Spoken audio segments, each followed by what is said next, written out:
تخت، غرور اور انجام کی یہ کہانی اس قدیم زمانے میں شروع ہوتی ہے جب دجلہ و فرات کے کناروں پر آباد شہروں میں سلطنتیں صرف طاقت کے بل پر نہیں بلکہ حکمت، عدل اور حلم سے قائم رکھی جاتی تھیں۔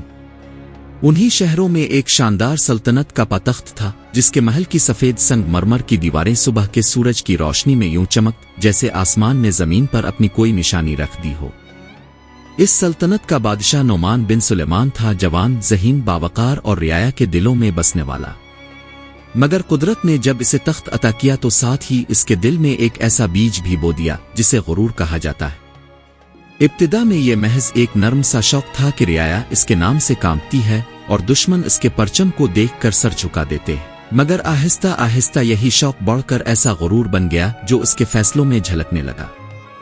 وہ دربار میں داخل ہوتا تو وزراء سہم کر خاموش ہو جاتے، مشیر نظریں جھکا لیتے اور امیرزادے تعریف کے پل باندھتے کہ بادشاہ سلامت جیسا عظیم حکمران صدیوں میں پیدا ہوتا ہے۔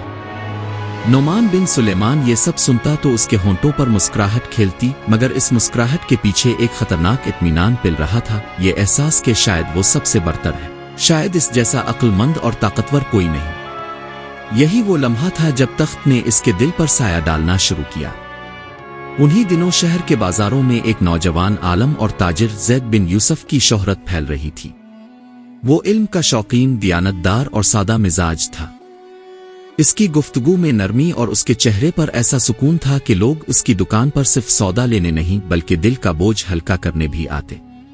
وہ ہر بات میں نصیحت تلاش کرتا اور اکثر کہا کرتا تھا کہ انسان کا اصل تخت اس کا کردار ہوتا ہے، اگر کردار ڈگمگا جائے تو سونے کا تخت بھی اسے بچا نہیں سکتا۔ کون جانتا تھا کہ یہی جملہ ایک دن سلطنت کے محل تک پہنچے گا۔ ایک شام بادشاہ نعمان بن سلیمان محل کے بلند ایوان میں کھڑا شہر کی طرف دیکھ رہا تھا۔ نیچے گلیوں میں چراغ روشن ہو رہے تھے، مساجد سے اذان کی آواز گونج رہی تھی اور ہوا میں کھجوروں اور مصالحوں کی خوشبو تیر رہی تھی۔ اس نے اپنے سینے پر ہاتھ رکھا اور خود سے کہا، یہ سب میرے حکم سے چلتا ہے، میری مرضی کے بغیر اس شہر میں پتوا بھی نہیں ہلتا۔ اسی لمحے وزیر اعظم حارث بن عبداللہ داخل ہوا۔ وہ نہایت سمجھدار اور عمر رسیدہ شخص تھا جو برسوں سے سلطنت کے ساتھ وفادار چلا آ رہا تھا۔ اس نے ادب سے عرض کیا، بادشاہ سلامت، رعایا میں ایک نوجوان عالم کی بڑی شہرت ہے جو عدل اور تواضع پر بات کرتا ہے۔ لوگ اس کی مجلسوں میں جمع ہوتے ہیں۔ اگر حضور اجازت دیں تو اسے دربار میں بلایا جائے تاکہ اس کی باتیں بھی سنی جائیں۔ نعمان نے چونک کر وزیر کی طرف دیکھا۔ اس کی آنکھوں میں ایک لمحے کے لیے حیرت اور پھر ہلکی سی چبھن ابھری۔ اس نے کہا، کیا میری سلطنت میں کوئی اور بھی ہے جس کی باتیں لوگ اتنی توجہ سے سنتے ہیں؟ وزیر نے جھک کر جواب دیا، حضور، علم کی روشنی جہاں بھی ہو لوگ وہاں کھنچے چلے آتے ہیں۔ اس سے تخت کو کوئی خطرہ نہیں بلکہ فائدہ ہوتا ہے۔ مگر نعمان کے دل میں غرور کی آگ نے یہ بات پسند نہ آنے دی۔ اس نے سخت لہجے میں حکم دیا، کل اسے دربار میں حاضر کیا جائے، میں خود دیکھوں گا کہ وہ کیا حکمت بیان کرتا ہے۔ اگلی صبح محل کا دربار سج گیا۔ ستونوں پر ریشمی پردے جھول رہے تھے، فرش پر قیمتی قالین بچھے تھے اور امراء و وزراء اپنی اپنی جگہ موجود تھے۔ دروازہ کھلا اور زید بن یوسف سادہ لباس میں سر جھکائے اور پرسکون قدموں سے اندر آیا۔ اس کی آنکھوں میں نہ خوف تھا نہ لالچ بلکہ ایک عجیب سا وقار تھا۔ نعمان نے اسے غور سے دیکھا اور کہا، تم وہی ہو جو بازاروں میں لوگوں کو نصیحت کرتا ہے؟ زید نے ادب سے جواب دیا، حضور، میں صرف وہ بات کہتا ہوں جو میرے دل کو درست لگتی ہے۔ بادشاہ نے ہلکی مسکراہٹ کے ساتھ پوچھا، بتاؤ تمہارے نزدیک سب سے بڑا انسان کون ہے؟ زید نے بلا توقف کہا، وہ جو اپنے نفس پر قابو رکھے، غرور سے بچے اور عدل کو اپنائے۔ یہ سنتے ہی دربار میں خاموشی چھا گئی۔ نعمان کے چہرے پر ناگواری کی لہر دوڑ گئی، مگر اس نے غصے کو دبا لیا اور کہا، کیا تمہیں معلوم ہے کہ تم کس کے سامنے یہ بات کہہ رہے ہو؟ زید نے سر جھکا کر کہا، میں اپنے رب کے سامنے سچ بولنے کی کوشش کر رہا ہوں۔ بادشاہ کے سامنے ہو یا بازار کے کسی عام انسان کے سامنے سچ سچ ہی رہتا ہے۔ یہ جملہ تیر کی طرح نعمان کے دل میں لگا۔ اس نے مسکرا کر کہا، اچھا تمہاری بات سن لی، جاؤ۔ اور مگر دل ہی دل میں اس نے عزم کر لیا کہ اس شخص کو اپنے سامنے جھکانا ہے تاکہ ثابت ہو جائے کہ تخت سب سے بڑا ہے۔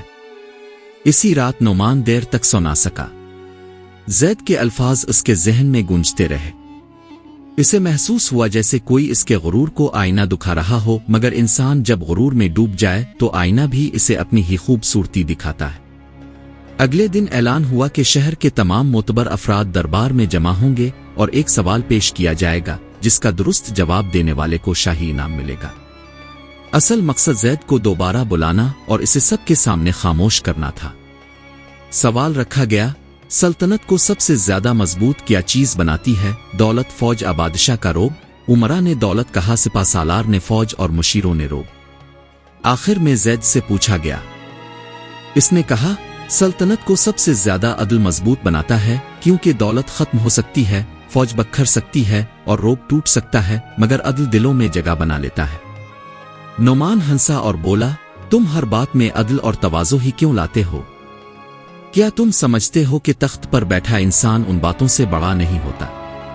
زید نے پرسکون لہجے میں کہا، تخت انسان کو بڑا نہیں بناتا، انسان اپنے کردار سے بڑا بنتا ہے، اور جو تخت کو اپنی بڑائی سمجھ لے وہ ایک دن اسی تخت کے بوجھ تلے دب جاتا ہے۔ دربار میں ایک بار پھر سناٹا چھا گیا۔ نعمان نے سخت نگاہوں سے زید کو دیکھا مگر کوئی سزا نہ دی، کیونکہ دل کے کسی کونے میں اس بات کی سچائی کانٹے کی طرح چبھ رہی تھی۔ وقت گزرتا گیا۔ نعمان نے خود کو ہر بات میں عقل کال سمجھنا شروع کر دیا۔